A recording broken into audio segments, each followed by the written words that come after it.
disso vem do maligno. Palavra da salvação.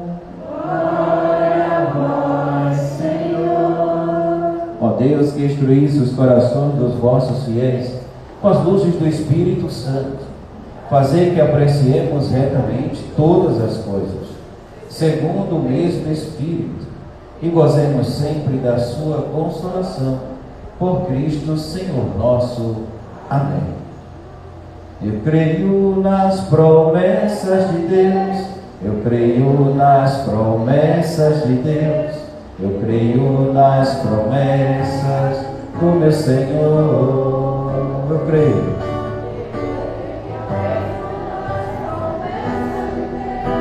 Eu creio nas promessas de Deus, eu creio nas promessas do meu Senhor. Se sou fiel no pouco, Ele me confiará mais. Se sou fiel no pouco, Meus passos guiará. se sou fiel no pouco, Ele me confiará mais. Se sou fiel no pouco, meus passos guiarás. Já estamos no 6º domingo do tempo comum. Nos evangelhos anteriores, nós observamos, e ainda estamos no Sermão da Montanha, no capítulo 5º do Evangelho de Mateus. Jesus falava das bem-aventuranças. Domingo passado, Jesus falava ser de sal da terra e luz do mundo. E hoje, Jesus ficou sabendo que aquilo que ele falava, o querigma, o primeiro anúncio, o primeiro encanto, era um caminho largo por demais. As pessoas já estavam confundindo o discurso de Jesus com a vida light, com a vida sem regras, com a vida sem lei. E é por isso que já começa os textos deste domingo já a falar sobre a lei. É nos dado seguir ou não a lei. É nos dado optar por isso ou por aquilo, ter isso ou ter aquilo. Veja, coisas que nos colocam em tempo todo, em todo tempo, em decisões. E nós precisamos decidir nossa história, nosso presente, nosso futuro, onde eu desejo chegar, o que você quer, seguindo a lei.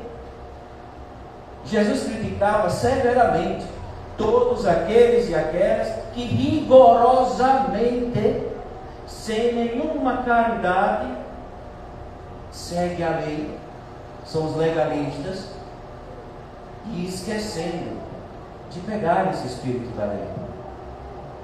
Porque Jesus faz questão de dizer: olha, foi dito pelos antigos, em outras palavras, vocês conhecem toda a lei, mas no entanto, não é a lei que salva. Quem salva é o Senhor, quem salva é Jesus. E é claro, se eu quero agradar a Deus, eu não agrado com leis. Mas São Paulo diz que a lei é como uma muleta. Quando alguém anda com dificuldades, utiliza-se de amuletas para que possa se funcionar e fazer com que a sua locomoção aconteça. Mas quando já se começa a andar, já começa a se recuperar, já não precisamos mais dela, porque entramos ao espírito da lei, vamos para algo que é muito mais profundo. E baseado nisso, Jesus fala justamente àqueles e aquelas que ali estavam escutando: não penseis que eu vim abolir a lei e os profetas. Ele faz questão de afirmar: não vim abolir. Se vocês pensam que eu vim trazer um mandamento novo e descartando tudo que o antigo nos preparou, não vim. Aí ele diz: mas para dar-lhes pleno cumprimento. Em verdade eu vos digo, antes que o céu e a terra deixem de existir, nenhuma só letra, vírgula, será tirado da lei, sem que tudo se cumpra. E aí segue o texto. Portanto, quem desobedecer a um só desses mandamentos, por menor que seja, e ensinar os outros a fazerem o mesmo, será considerado menor no reino dos céus. Porém, quem fizer ao contrário, será considerado grande no reino dos céus. O que ele quis dizer com isso? É que o nosso testemunho, é que a nossa palavra tem poder, tem força. Se a gente observa e ensina, seremos grandes diante de Deus. Seremos grandes diante do reino dos céus. Uma coisa que eu fiz, um retiro espiritual, um aprofundamento, um movimento, uma pastoral, né? O apostolado da Mãe Rainha, o apostolado da oração, o texto com os homens, os campistas, os equipistas. Se eu experimentei e eu vivo aquilo que experimentei e ensino outros a viver, a experimentar, eu estou sendo esse sinal de Deus na vida daqueles e daquelas que sonham com o novo, que sonham em experimentar aquilo que é prometido por Deus, que é promessa de Deus. E aí continua o texto a dizer: porém quem os pratica e ensina, será considerado grande no reino dos céus. Porque eu vos digo, se a vossa justiça não for maior do que a justiça dos mestres da lei e dos fariseus, vós não entrareis no reino dos céus. Quando eu estive em Jerusalém, e eu esqueci que quando eu cheguei no Muro das Lamentações, era um dia de sábado. E para o judeu, sábado é o dia consagrado ao Senhor, o Shabat. Eu não poderia fazer absolutamente nada, nem tirar uma fotografia. E eu esqueci desse detalhe. Meti a mão dentro do bolso, tirei minha... Quando eu estava angulando, lá vem um guardião do Muro das Lamentações. Mas me falou de uma coisa assim, de uma forma tão assim, que eu disse: eu não entendo nada, mas eu sei que ele está acabando comigo. E ele começou a falar em hebraico. Eu só olhava para ele assim. Aí eu olhei para a cintura dele com um revólver. Mas ali, porque tirar foto é fazer fogo, é fazer luz. Eles não acendem nem tomada, é tudo automático. No hotel onde nós ficamos, você simplesmente entrava no elevador sem apertar nada. Naturalmente, você sem apertar ou apertando, ele vai parar por andar e andar. E aí para descer e subir a mesma coisa. Por isso, eles não caminham muito, não faz trabalho manual, não dirigem carro. Eles vão a pé para a sinagoga, com toda a família. Por isso que a casa deles é mais próximo da sinagoga possível. E sai todo mundo já prontinho para celebrar o Shabat. E era desta maneira, e foi desta maneira que eu comecei a entender o que Jesus queria dizer. A lei, pela lei, vai dizer um provérbio latino, é dura. Não é só a lei que nos salva. Não é só cumprir a lei. Tem gente que cumpre tanto arrisca a lei, que termina esquecendo o principal, o amor, que é o maior de todos os dons, que se você não tem, você não teve nada, não praticou nada. Tudo está em função do amor. E ele vai dizer que a nossa justiça seja maior, não menor, do que a dos mestres da lei e a dos fariseus. Eles não conseguem entrar no espírito da lei. Para eles, fez isso, está pronto, está salvo. Agora nós precisamos mudar.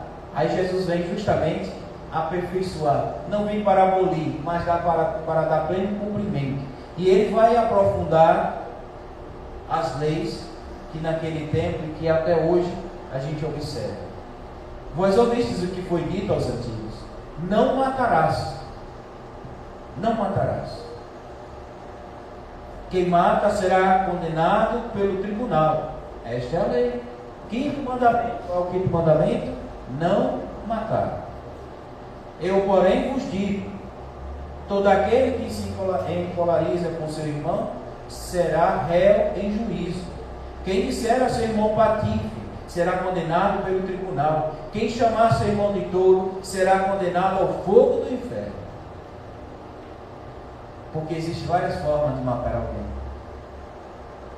Existe aquele que a gente extingue a sua vida biológica, e tem aquele que a gente acaba com ela por dentro, assim.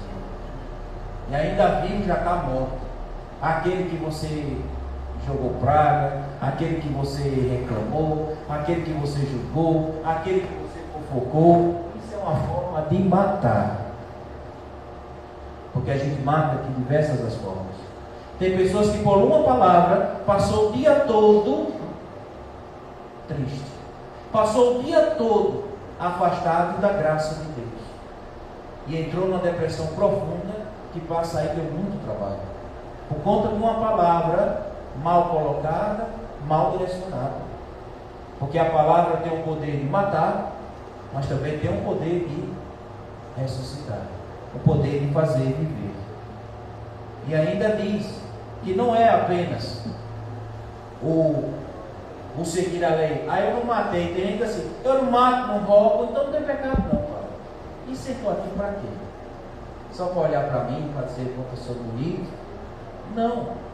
Quando a gente procura a reconciliação, a confissão, nós estamos ali querendo mais uma vez jogar nos pés do Senhor tudo aquilo que não sou. E aqui não precisa justificar, porque Deus sabe o que você fez. Você simplesmente só tem que dizer: eu sou um pecador miserável e estou aqui para pedir perdão. Se as Escrituras dizem que um justo peca 7 vezes ao dia, imagina você e eu que somos pecadores. Quantas vezes não pinotamos no dia? Quantas vezes? Então a gente pede ao Senhor que sempre a nossa justiça seja uma justiça que vai para além da lei, que olha e observa justamente aquele que é o endereço da lei. É o bem comum, viver bem. Porque sem a lei, a desordem está garantida. Mas se a gente põe lei, as coisas começam a se ajustar. Não é à toa que quando tudo está bagunçado na nossa casa, a minha vida está sem lei. Aqui não tem lei não, é? Não, você faz a sua lei, você. Imagine se cada um começasse então a seguir aquilo que lhe cabe na cabeça. Nossa, cada um ia viver uma vida muito louca. Portanto, quando tu estiveres levando a tua oferta para o altar, e aí te lembrares que teu irmão tem alguma coisa contra ti, deixa a tua oferta aí diante do altar e vai primeiro reconciliar-te com teu irmão. Só então vai apresentar a tua oferta. Se eu quero que Deus me escute, se eu quero que do mais alto dos céus Deus olhe para a minha necessidade, eu preciso fazer com que todo culto que eu preste a Deus seja precedido de caridade, de amor. E aqui Jesus faz questão de anunciar isso. Antes de se dirigir a Deus, que as tuas atitudes sejam elas de amor, porque fica mais fácil de Deus ouvir. Porque do contrário, não adianta observar a lei e chamar meu irmão de tolo, de menosprezado, porque eu não tirei sangue dele, não tirei a vida biológica dele. Mas ele precisa viver em toda a sua plenitude. Isso passa por situações psíquicas, isso passa por situações financeiras, familiar e tantas outras coisas. Que por trás de cada ser humano existe um mundo e existe uma história que a gente não sabe da metade. Só Deus sabe o que você vem passando. Só Deus conhece o profundo do teu coração. Por isso que não cabe a mim nem a você julgar absolutamente ninguém. Que a tua justiça seja maior do que aqueles que só cumprem a lei. Por isso, se eu quero que Deus observe aquilo que eu peço, se eu quero encontrar graça diante de Deus, que toda a minha ação, antes de chegar até Ele, seja precedida de amor, de caridade. Porque não dá para se dirigir a Deus que eu não vejo e menosprezar aqueles que eu vejo, que necessitam de mim, que precisam de mim. E a estes que praticam a vontade de Deus e ensinam outros a praticarem, será considerado muito grande diante de Deus. Porque tem a recompensa dos que nos levam para o mal e tem a recompensa dos que nos levam para o bem. A estes que nos levaram para o bem, já aqui na terra, a gente escuta assim: muito obrigado. Que coisa maravilhosa experimentei nesses dias. Que coisa tão profunda eu vivi nesse momento.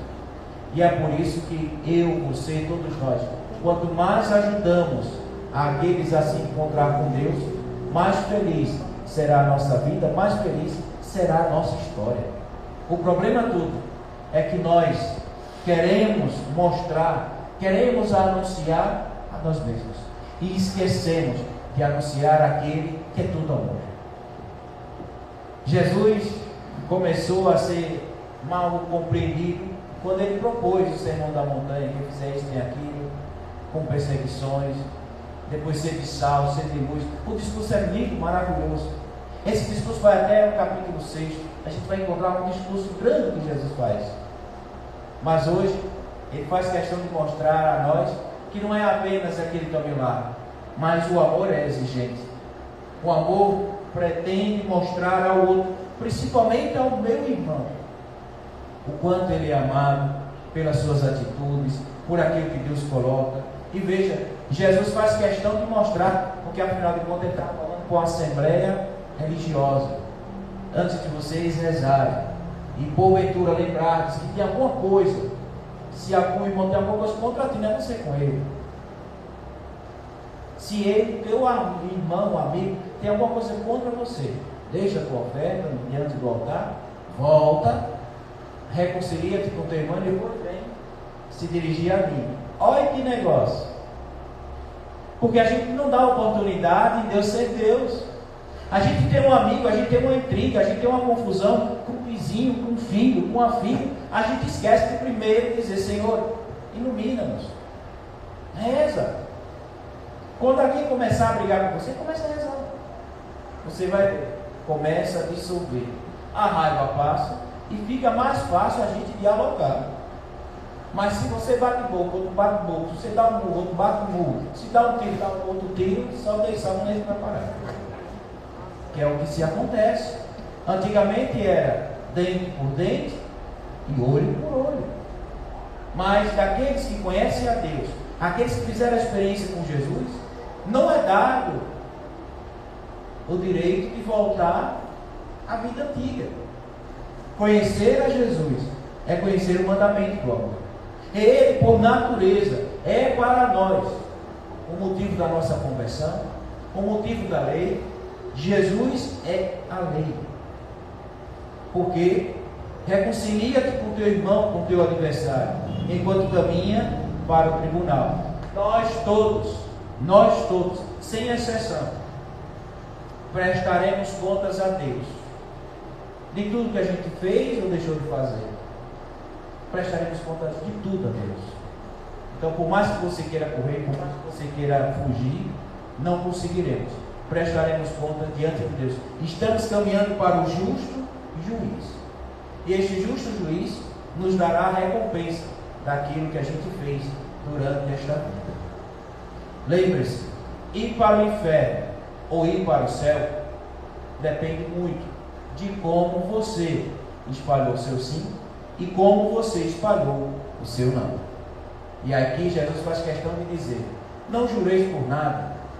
Não precisa de ninguém ser avalista do teu sim ou do teu não. Que o teu sim seja sim, que o teu não seja não. Eu não preciso nem pela minha cabeça, nem por Jerusalém, nem por ninguém. Eu juro pela minha mãe, deixa a coitada em paz. Tem gente: eu juro pela hóstia santa. Ou sim, ou não. E isso se constrói. Não precisa jurar por nada. Quando encontramos alguém de palavra, só basta dizer: sim, eu vou. Sim, não vou. É só isso. Porque a gente tiraria um monte de coisas. Alguém liga para mim, sei lá, pedindo uma ajuda. Ou sim ou não. Se você negar, não vai ligar mais não. Se você disser, não, hoje eu não tenho, não deu, não sobrou, depois ela vai ligar de novo. Não teve naquele dia, mas quem sabe amanhã vai ter. Mas se você é verdadeiro, não tem. Então não vai ter. Ou eu tenho daqui a pouco, aí daqui a pouco vai ter. Ou eu não tenho, então não vai ter. O problema é que a gente fica inventando histórias, aí já começa a mentir, aí já começa a fazer isso. Que a nossa justiça seja maior do que dos fariseus e dos mestres da lei. Que a nossa atitude diante de Deus seja grande, seja maior do que isso. Porque além disso, depois disso, para além disso, é tudo do maligno, é tudo do mal.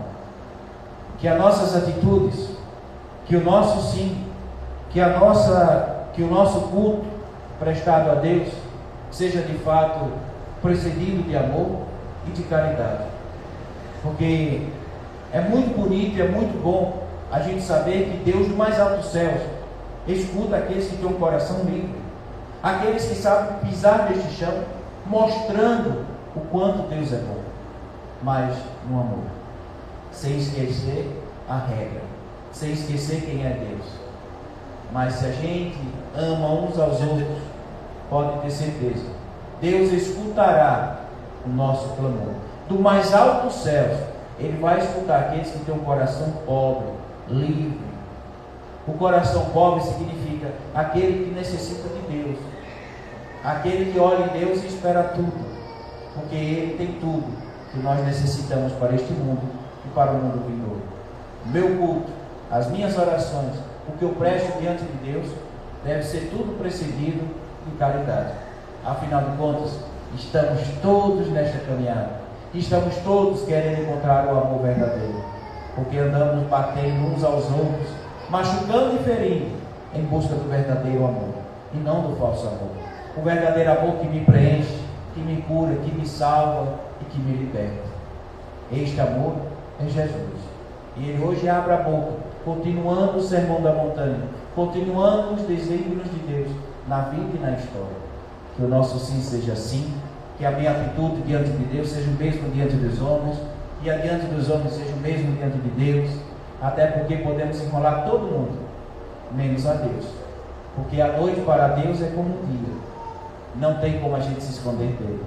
Que sejamos humildes, que possamos colocar em prática tudo aquilo que ouvimos e aprendemos de Deus, e ensinar outros a também ouvir e aprender, porque nós queremos ser grandes no reino dos céus.